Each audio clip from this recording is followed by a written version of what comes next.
উন্নয়ন ও স্মার্ট বাংলাদেশ বিনির্মাণ করতে হলে সমাজের প্রতিটি মানুষকে বিশেষ চাহিদা সম্পন্ন শিশুদের প্রতি সহানুভূতিশীল হতে হবে বলে জানিয়েছেন স্পিকার ডক্টর শিরিন শারমিন চৌধুরী। রাজধানীর আগারগাঁওয়ে বিমান বাহিনী পরিচালিত অটিজম বা বিশেষ চাহিদা সম্পন্ন শিশুদের জন্য বিশেষ স্কুল ব্লু স্কাইয়ের উদ্বোধন করে এ আহ্বান জানান তিনি। স্পিকার বলেন, সবাইকে নিয়ে একসাথে কাজ করতে হবে, শিশুরা যাতে সমাজের মূলধারায় সম্পৃক্ত হতে পারে সেই জন্য সবাইকে এগিয়ে আসতে হবে বলে মন্তব্য করেন তিনি। তাইফুর রহমান তুহিনের প্রতিবেদন।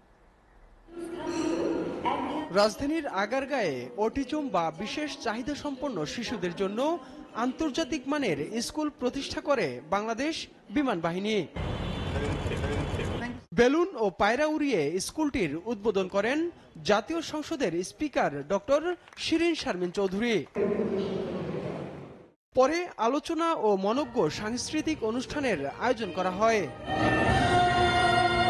বিশেষ অতিথির বক্তব্যে বিমান বাহিনীর প্রধান জানান, স্কুলটিতে আন্তর্জাতিক মান বজায় রেখে বিশেষ চাহিদা সম্পন্ন শিশুদের শিক্ষা ও চিকিৎসা নিশ্চিত করা হবে।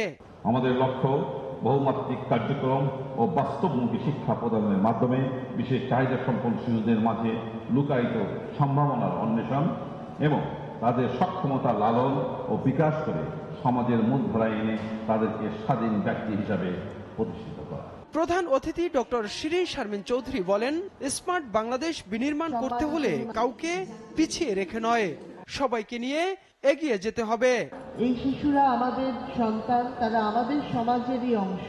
আমি আশা করি যে আগামী দিনে আমাদের যে স্মার্ট বাংলাদেশ বিনির্মাণের ঘোষণা দিয়েছেন মাননীয় প্রধানমন্ত্রী, সেখানে আমরা সবাইকে নিয়ে যাতে এগিয়ে যেতে পারি সেই লক্ষ্য নিয়ে কাজ করব। বিশেষ চাহিদা সম্পন্ন শিশুদের প্রতিভা বিকাশের সুযোগ করে দিতে সমাজের সকলকে এগিয়ে আসারও আহ্বান জানান ডক্টর শিরিন শারমিন চৌধুরী। যে মেধা আছে সেগুলো যাতে আমরা বিকশিত করার ক্ষেত্রে তাদেরকে সেই ধরনের সুযোগ দিতে পারি।